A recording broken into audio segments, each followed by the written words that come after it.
This week in Washington, the headlines were filled with drama on Capitol Hill, chaos in the markets, and a growing sense of unease about the American economy. Despite a brief government shutdown that slowed the flow of official data, enough information still emerged to paint a troubling picture, especially when it comes to the labor market. At the same time, Wall Street was shaken by sudden sell-offs in technology and software stocks, while Congress once again turned economic oversight into political theater. In the middle of all this stands a question that's becoming harder to avoid. Is the U.S. economy really strong, or is it only strong for those at the very top? On Capitol Hill, Treasury Secretary Scott Bessent spent the week being sharply criticized by Democrats and defended by Republicans in back-to-back hearings. But for many Americans watching at home, the hearings looked less like serious oversight and more like a competition for viral moments. Lawmakers talked over each other, delivered rehearsed speeches for the cameras, and then rushed off to the next meeting. One member even summed it up by saying he wouldn't bother asking questions because it would be useless. The message was clear: the political process is broken, and real economic issues are being drowned out by performative outrage. So while Washington argued the real story was unfolding in the markets and in the data, earnings season for big technology companies arrived just as investors were already nervous. At first glance, the numbers looked good. Companies like Meta, Alphabet, and Amazon beat their earnings expectations, but instead of celebrating, the market sold them off. Why? Because all of these companies announced massive new investments in artificial intelligence and data centers. By 2026, their combined spending on AI and infrastructure is expected to reach around $650 billion. In the past, that kind of spending would have fueled excitement. Now it's causing fear. At the same time, software stocks were hit even harder. The trigger was a new AI automation rollout from Anthropic, which showed models capable of doing complex clerical and professional tasks with just a few prompts. Investors suddenly realized that these tools might replace entry-level white-collar jobs. Not someday, soon. The sell-off wiped out trillions of dollars in market value across the software sector. And it didn't stop there. Private credit markets, which are heavily invested in software companies, also took a hit. The ripple effects spread quietly but quickly. What's happening here is deeper than one bad week on Wall Street. The economy is becoming more dependent on capital and technology and less dependent on people. Productivity is rising, but employment is not. In simple terms, companies are learning how to do more with fewer workers. That's great for profits. It's terrible for jobs. This contradiction sits at the heart of today's economic anxiety. The administration points to strong GDP growth, over 4% in the last quarter, and says the economy is booming. But many economists say that growth is being driven by artificial intelligence spending, government spending, healthcare for an aging population, and stock market gains. Those things increase GDP, but they don't necessarily mean most people are better off.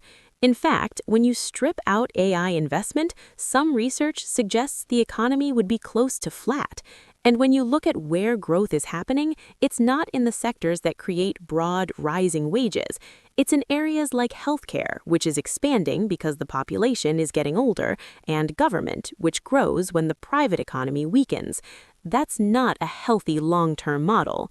Bond traders, the people who watch the entire economy instead of just stock prices, are especially concerned. Rick Rieder of BlackRock, who manages over $2 trillion in fixed income investments, said recently that the labor market is clearly contracting. Job openings are falling, layoffs are rising. Productivity is increasing, but employment is not.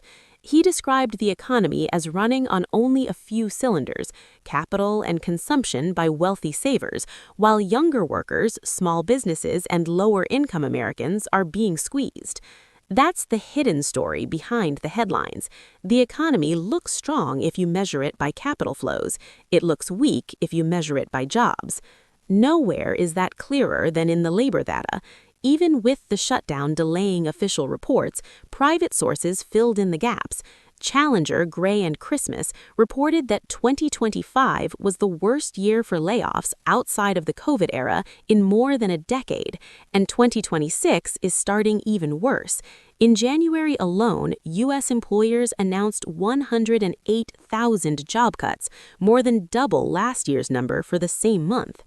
ADP, which tracks private payrolls, reported that employers added just 22,000 jobs in January. That's not enough to keep up with population growth, and the jobs that are being added are mostly in healthcare and utilities, not in manufacturing, not in technology, not in construction. Manufacturing, in fact, lost tens of thousands of jobs last year. At the same time, job openings dropped by nearly 1 million over the past year. Initial unemployment claims are rising.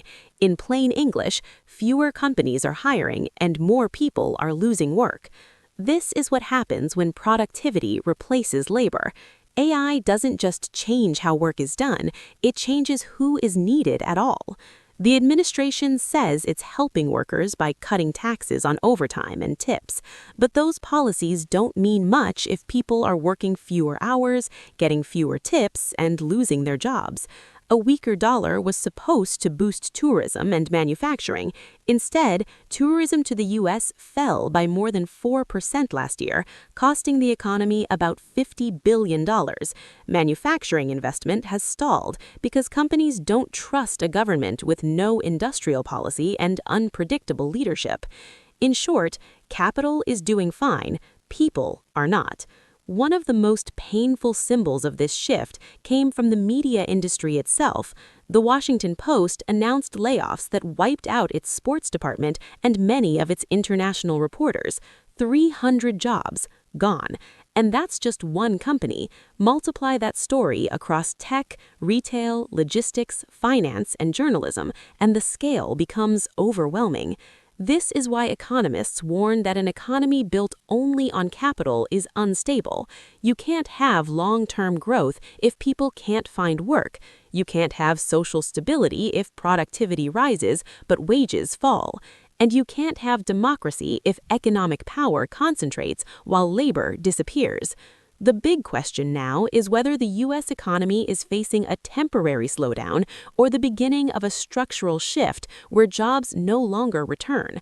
Artificial intelligence isn't a tool anymore, it's a force, and unless it's matched with policy, investment in workers, and a real labor strategy, it could hollow out the middle of the economy. For millions of Americans, this isn't abstract. It's their rent, their health care, their kids' futures. And while politicians fight for sound bites on Capitol Hill, the labor market is quietly sending a different message. The economy may be growing, but the workforce is shrinking, and the gap between the two is where the real crisis lives.